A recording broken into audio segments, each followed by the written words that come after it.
I've got a couple more hours and nothing to do, so All right, we'll take it. right ahead, Okay. So some are gonna be about you and some are gonna be about sumo because people care about sumo.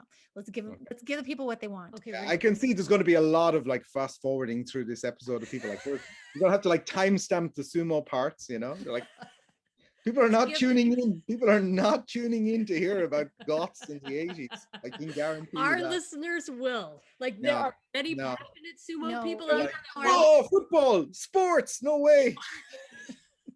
No, most sumo fans don't like sport. Most foreign sumo fans are not sport fans, from what I can see. Well, I'd say a lot of them. probably, but we have unusual We have listeners. some We have really really unusual listeners cool, who are like, tell wacky. us the weird things that nobody else tells us Oh, about. the kind of listeners who like send you stuff covered in blood. Oh, not Yeah. quite that weird. Do No.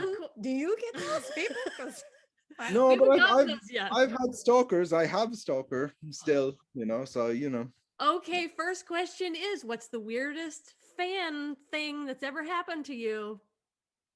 Fan I wouldn't response. say there's weird fan, but I've had like one stalker persistent for the last 15 years that's like, called up your company, tried to get you fired, calling immigration, trying to get you fired, kicked out of the country, trying to find out where you live. And, it's one of the reasons I keep stuff offline, just because there's one or two strange people out there, but there's one in particular. do you think that has to do with, remember that girl that you dated for like a week during No. Braveheart? Do you think it was possibly his girlfriend?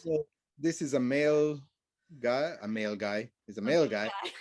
Yeah, not a postman. A male guy is Yeah.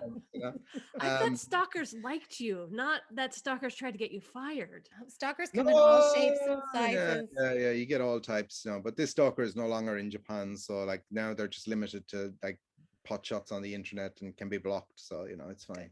Good. Okay. Oh. Okay. So I will start the rapid fire silly questions. Or did you already start them? Oh, go ahead. Jump in. Biggest sumo prankster and funny guy. Who in terms of Rikishi? Yeah. Oh, prankster and funny guy, Asahi Shio. Okay. Asahi Shio. Oh. Asahi Shio. Oh God, I'm always mixing him up with the Ozeki from the 70s. Asahi Shio. Do you know him? Asashio. No. Asashio. Asahi Shio. Asahashio.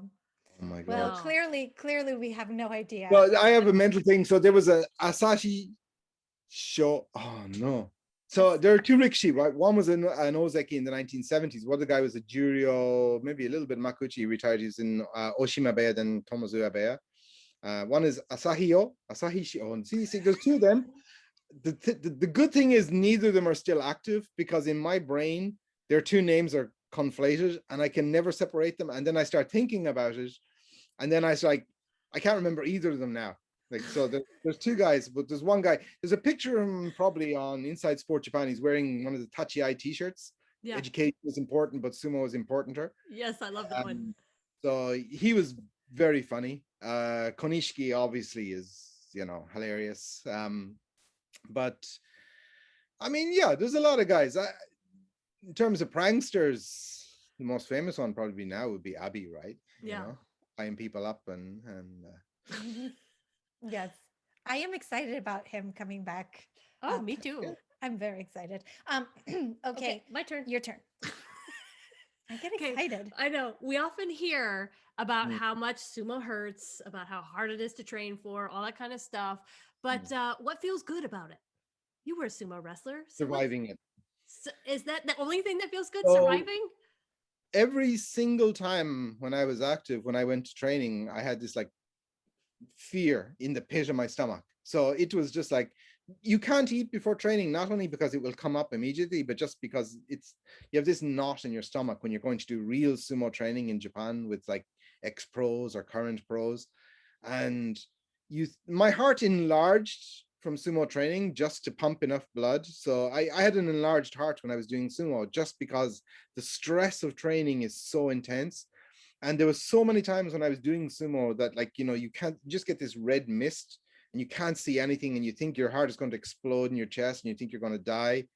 And then the best thing then is when you're walking home afterwards. I think I may have said this before, but it's like somebody shot at you and missed. It's like I'm still alive. The flowers smell better, the sky is bluer, like that post-training feeling. Like obviously you're limping home, battered and bruised, and you're in pain, but just like you always have a new appreciation for life after sumo training. That's what I find anyway. Okay, follow-up question. Have you ever been shot at? Next question. Okay, I'll ask a real question. Okay, what was the song you played over and over as a teenager? Just giving you reference, mine was All I Want Is You by U2 or Music of the Night from Phantom of the Opera. Oh my God. Both of those back to back. I was an odd Wow. bird. I think as a teenager, probably anything by The Cure, Depeche Mode would have been the most, maybe Too Late, which was the B-side of Love Song, got a lot of play, or A Few Hours After This, which is also an obscure Cure B-side. Do you like Pictures of You? That's my favorite. Yeah, Pictures of You, the second song on Disintegration. Yep, that was... Did you ever go to a Depeche Mode concert, by the way? I did, yes. I've Okay, been to you and Depeche I Mode. are both very similar.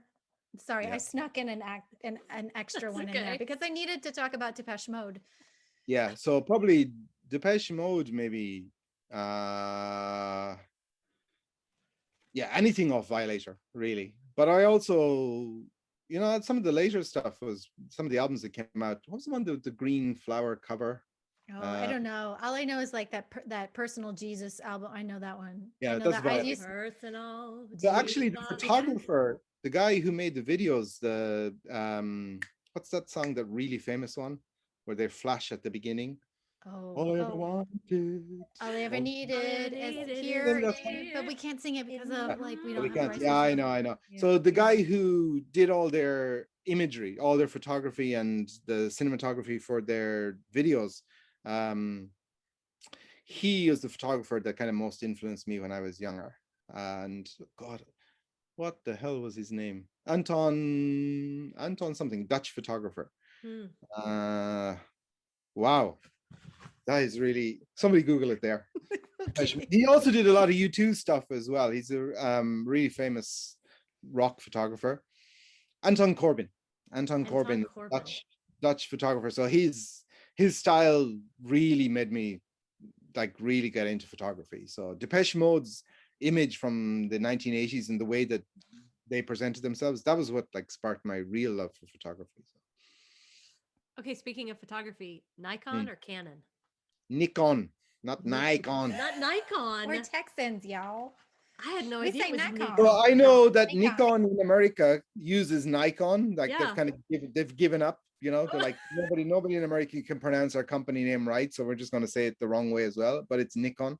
Yeah, Nikon. The next thing you're going to tell me is it's Nikki, not Nike. Darling Nikki from Prince. There's another song that I used to play. Yeah, that's a great one. Man, that was a good era. I used to play that. I used to play that in the car just to annoy my parents, that and Ice-T and stuff like that, Ice-T. That would do it.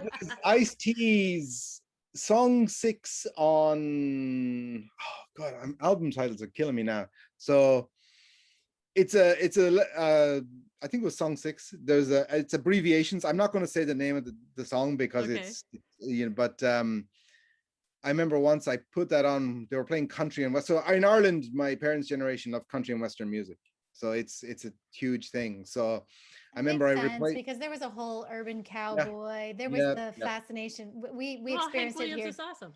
Yeah. No, this is more like Irish country and western, which is a really weird offshoot of country and western. I think it's all to do with like Dallas and JR and stuff like that. So that was huge in Ireland when I was growing up. Lots of people had the I Shot JR t-shirts, Yes.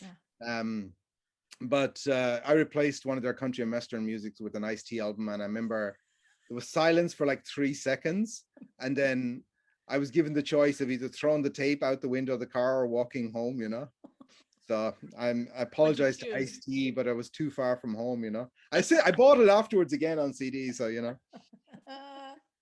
yeah. Such a rebel.